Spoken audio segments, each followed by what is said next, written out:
4.6, this is where we have been working with linear functions written in what we call slope-intercept form.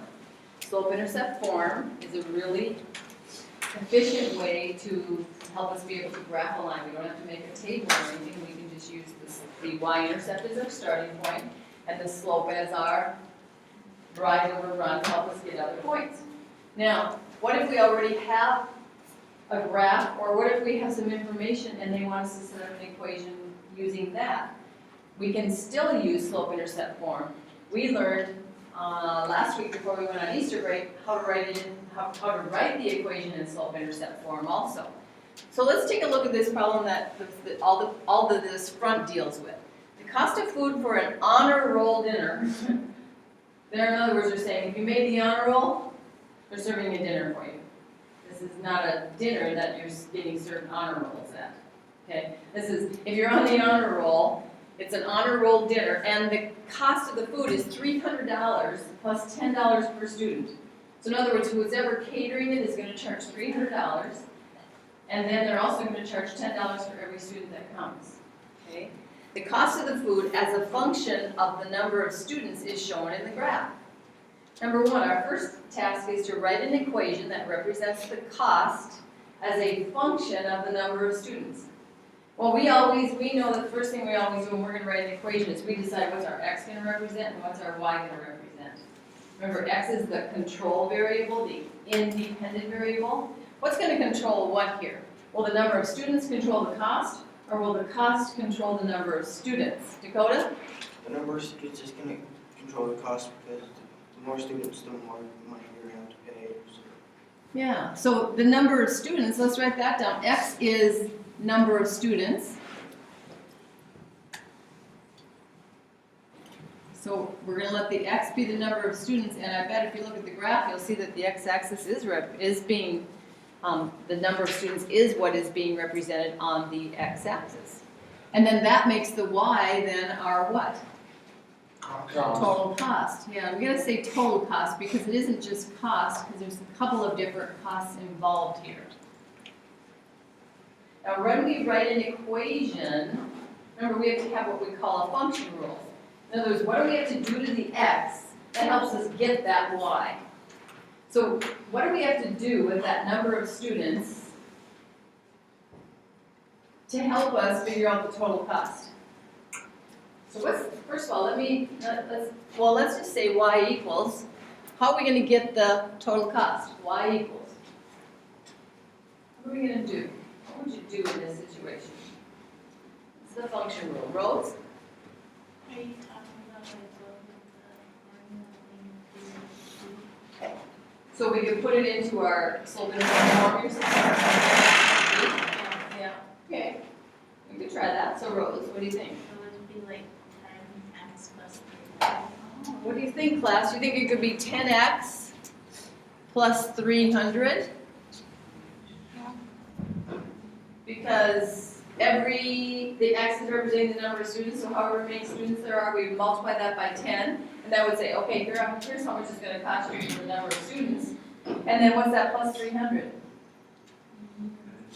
Right? The cost to get. Yeah, the initial amount, right? They charge that no matter how many students are coming. The initial cost, the beginning cost is $300, isn't it? So this looks like a pretty good equation. Y equals 10x plus 300. Okay, well then let's identify from that equation the slope and the y-intercept and describe what they mean. So what is the slope? Or in other words, let's write it like this, slope, also known as m. What is the slope? 300. Remember, I thought the slope was the number x was getting multiplied by. So what is the slope? 10. So and in this problem, what does that 10 tell us? Amount per student. Yeah, it represents the amount per student. So 10, it represents, they asked us to say, what does it represent? It represents the cost per student. So that $10 that he told us in the beginning is actually playing a role also in our equation and our graph.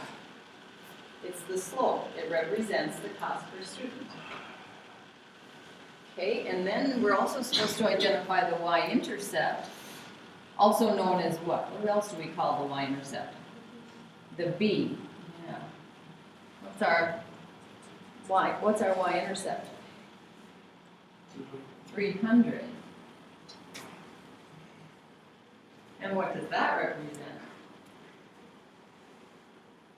How many students? Does that have anything to do with the number of students?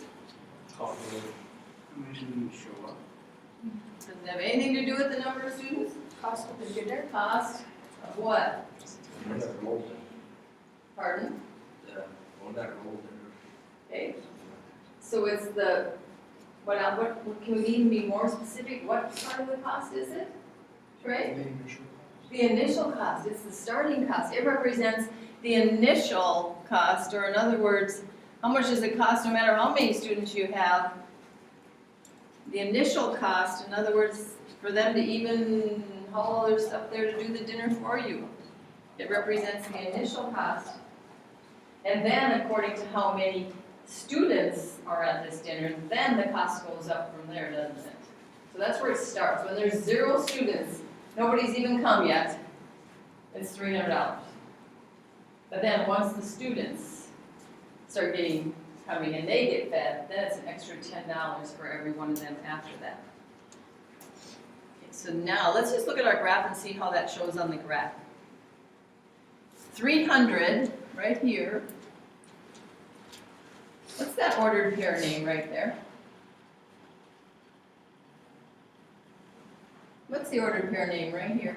Right here. 0, 300. When there are 0 students, it's still $300. Now let's find another spot where it looks like it's crossing through some 2 grid lines that are intersecting each other. Okay? Let's find another point. Like it looks like maybe, I'm going to put it right here, I'm going to put mine in green. It looks like maybe right there. There's another ordered pair. Why don't you find a spot on yours? Let's all find this same one together. Let's locate ordered pair 10, 400. 10, 400. Did you find that one? That's the one I'm at right now. Put a point there, plot that point on the line, and give it its ordered pair name. There's lots of points on that line, but we're just trying to identify at least another one. That one says what? What's that one really telling us? What's that point telling us? What's that one saying to us? Brighton? For our 10 students, it would cost 400. Yeah, there's 10 students at this honor roll dinner. The cost is going to be, the total cost is going to be $400. Okay, well, let's go down here and let's see if our equation gives us that. Because our equation should get the same thing, shouldn't it? So let's put our equation down. Our equation is y equals 10x plus 300. That's our equation. And when we put a 10 in for x, in other words, we're going to substitute 10 in for the x, the number of students.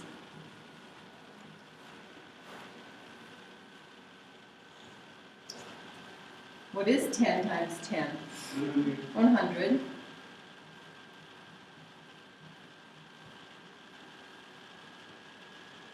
What is 100 plus 300? 400. So we do get $400 as our cost for 10 students, just like that ordered pair on the graph says.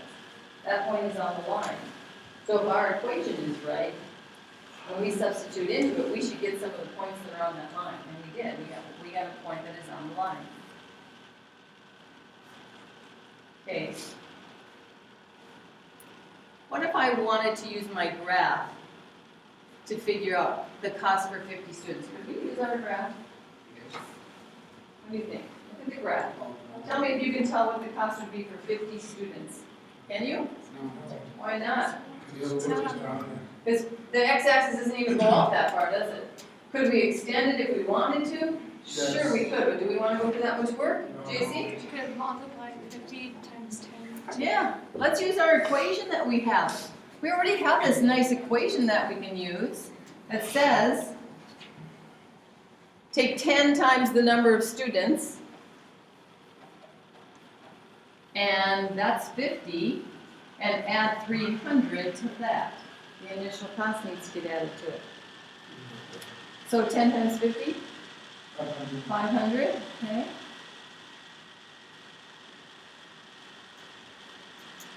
So if 50 students are going to this dinner, what's the total cost? $800.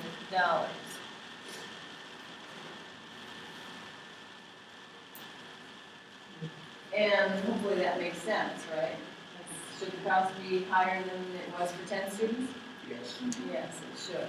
So if we could extend our graph, tell me what point would this be on the graph? What would the ordered pair name for this be? If we had our graph, what point would that be? Right? 5,800. We just found another ordered pair, another possibility of, according to how many students, what would the total cost be?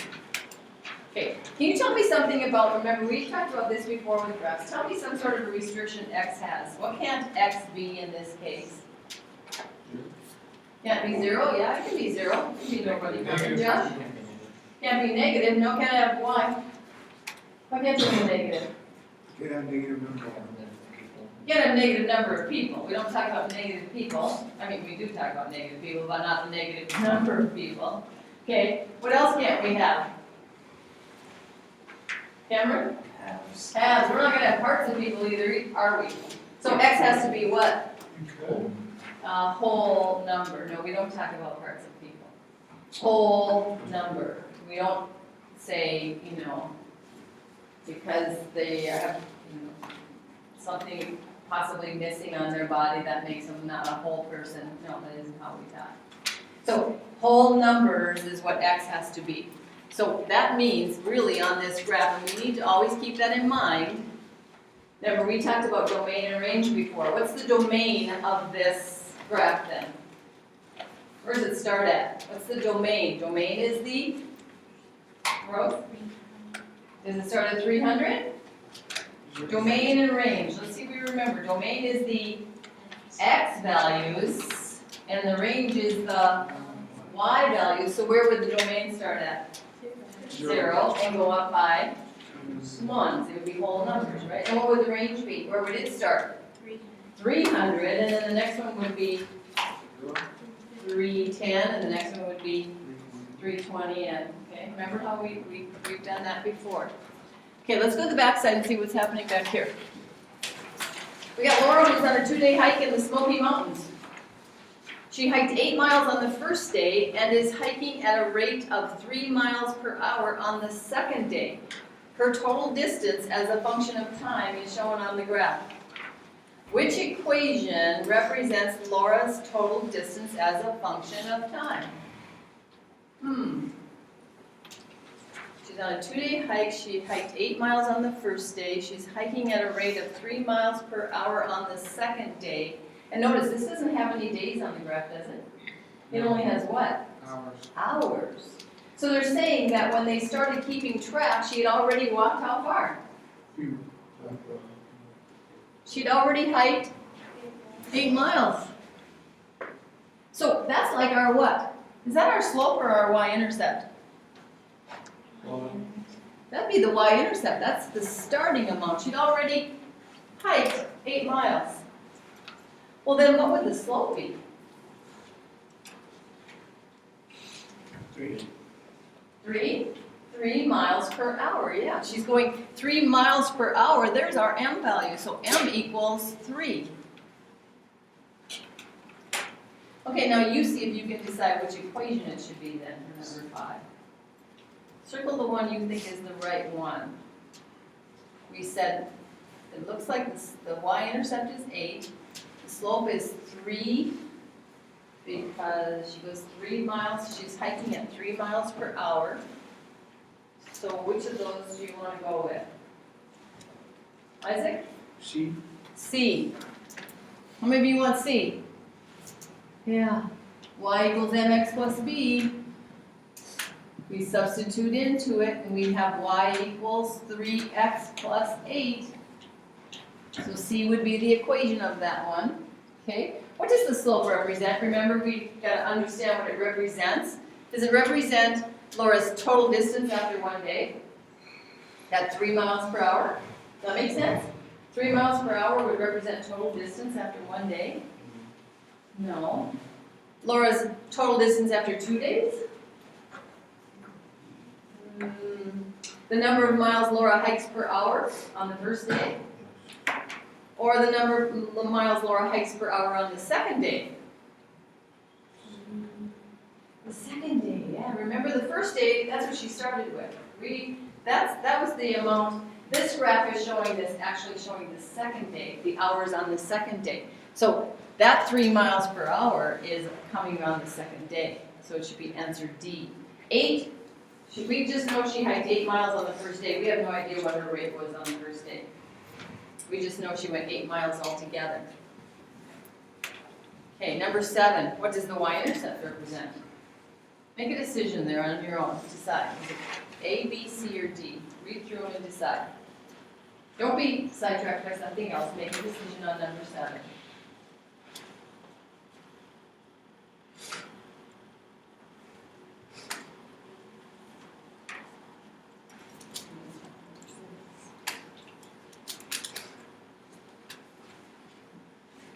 So what does the y-intercept represent? That's the one we're answering right now.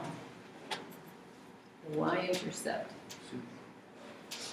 Okay, who wants to offer up what they think is the correct choice here? A, B, C, or D? Malcolm? C, the number of miles Laura hiked per hour on the first day. This would be a rate, wouldn't it? Miles per hour. Number of miles per hour. This would be mph. Was that 8 mph?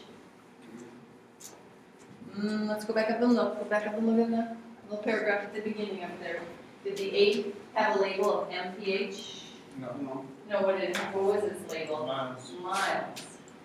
So I don't think we can have it be C. Stefan? I say it's A. You say it's 8. Laura's total distance after one day. How many of you want to agree with Stefan that it's total distance after one day? Distance would be represented in miles. And it was 8. And remember we said the graph is really what's happening on the second day, isn't it? Yeah. So it is 8. Laura's total distance after one day. So that beginning amount, and now she's adding to it on the graph on her second day of hiking. Okay. Now, what will Laura's total distance be if she hikes for 4 hours on the second day?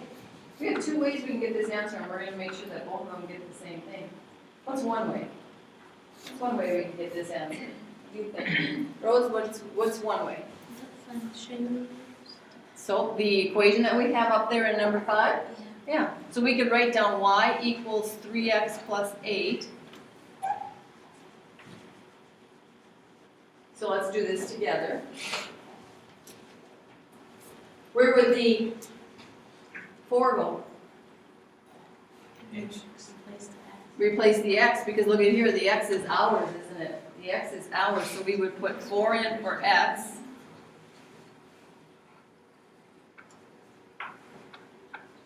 And 3 times 4 is 12.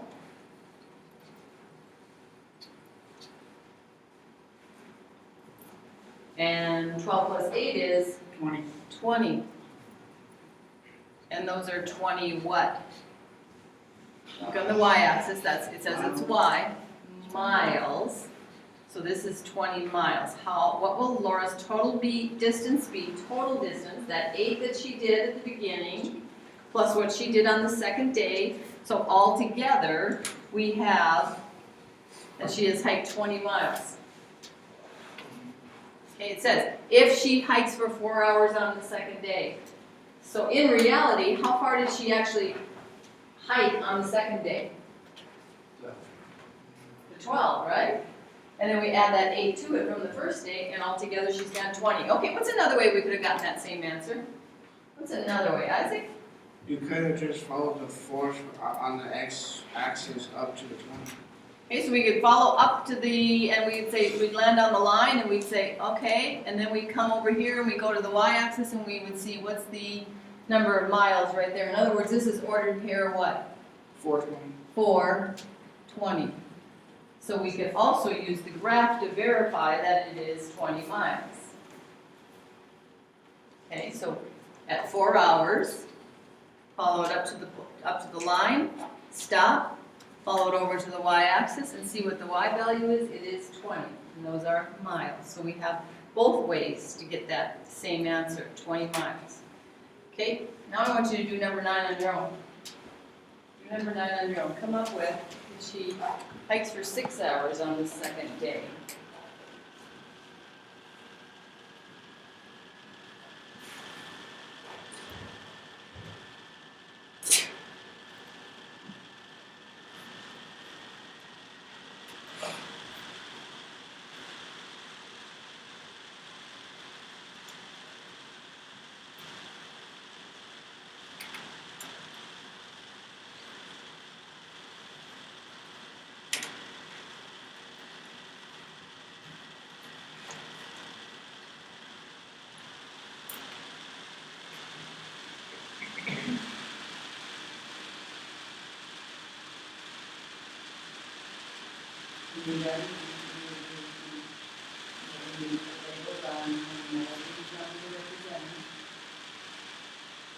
Did you use the graph this time?